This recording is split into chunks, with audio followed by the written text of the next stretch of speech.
Versus uma explosão de conhecimentos. Olá, seja bem-vindo ao Bang Curso e hoje vamos falar sobre economia colonial.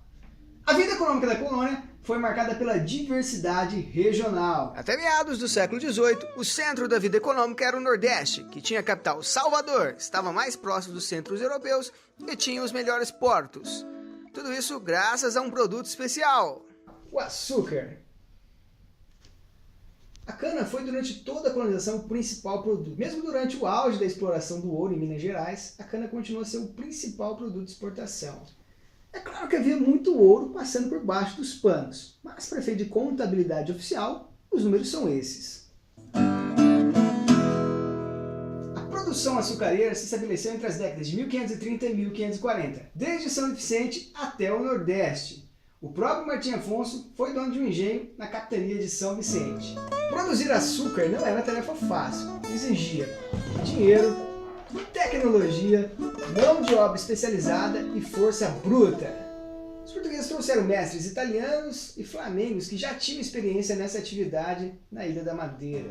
Inicialmente, o financiamento também vinha da Flandres e da Velha Bota, mas também havia capital português. Além disso, a coroa concedeu incentivos fiscais.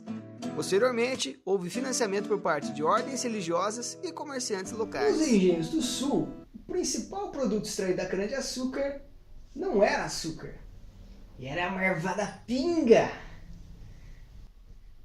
Especialmente na região de Campos, que utilizava a branquinha como moeda de troca por escravos na costa africana.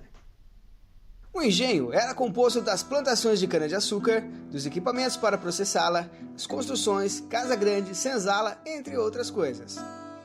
Haviam engenhos que se valiam da força hidráulica e eram conhecidos como engenhos reais. Por aqui não se instalaram refinarias. Produzia-se um açúcar chamado barreado, porque usava-se barro em sua produção. Mas não se engane, apesar do nome, essa técnica tornava o açúcar mais claro, portanto mais adequado ao gosto europeu. Os principais centros importadores eram Amsterdã, Londres, Gênova e Hamburgo, e eles tinham um grande poder na fixação de preços. Até a década de 1560, o número de escravos africanos no Nordeste era quase zero. Usava-se mais a mão de obra indígena, fosse como escravos ou fosse como assalariados em se tratando dos já convertidos. No entanto, por volta de 1640, quase toda a mão de obra utilizada nos engenhos já era composta de escravos negros. Não era regra, mas havia algum espaço para que os escravos subissem na hierarquia dentro do engenho. Alguns chegavam a ser mestres do açúcar. O senhor de engenho era o manda-chuva da parada, mas não havia na colônia a constituição de uma nobreza hereditária do tipo europeu. Os títulos nobiliárquicos não eram hereditários por aqui. Além disso, vários engenhos duraram séculos, mas não com os mesmos donos. O negócio do açúcar tinha muitos riscos e muitos senhores de engenho foram à bancarrota. Muitos dos senhores de engenho do século XVI eram cristãos novos, Pereiras, Oliveiras, etc. A Península Ibérica foi uma região multiétnica na Idade Média, e com o sucesso da Reconquista Católica, muitos judeus e muçulmanos foram obrigados a se converter ao cristianismo para evitar perseguições. Portugal foi mais tolerante com esses grupos, pois precisava de especialistas técnicos, comerciantes e banqueiros judeus. Muitos deles se converteram ao cristianismo, mas praticavam a religião judaica de forma velada. Eram os chamados criptojudeus. Os cristãos novos, em geral, adotavam sobrenomes de plantas, tais como Oliveira, Pereira, Parreira, entre outros. Entretanto, nem todos os que têm esses sobrenomes têm ascendência judia. Nessa pirâmide socioeconômica também havia os libertos, pequenos agricultores e artesãos. A atividade açucareira teve grande expansão entre 1570 e 1620. Nessa época os caras nadaram de braçada, pois não tinha lá muita concorrência. Nas décadas de 1620 e 1630, as invasões holandesas mexeram com a produção na colônia. Quando os batavos invadiram Salvador, a produção baiana declinou, mas os pernambucanos tiraram proveito da situação. Já na década de 1630, a situação se inverteu. Pernambuco foi invadida pelos holandeses e quem se aproveitou foram os produtores baianos. Contudo, numa perspectiva geral, as invasões foram negativas para a colônia, e mesmo após a ameaça holandesa ser repelida, a produção açucareira nunca mais voltou ao patamar dos grandes tempos. A partir de 1630, surgiu o açúcar das Antilhas como forte concorrente.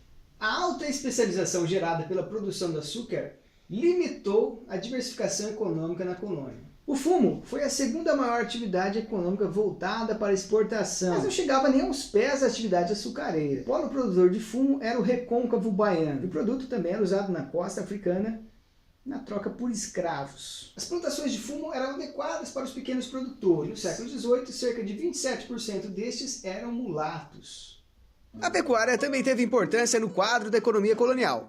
Era voltada para o abastecimento interno e iniciou-se nas beiradas dos engenhos.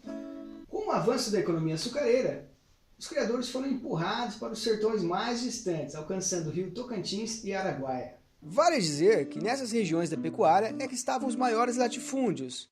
Dizia-se até que algumas fazendas eram do tamanho de Portugal.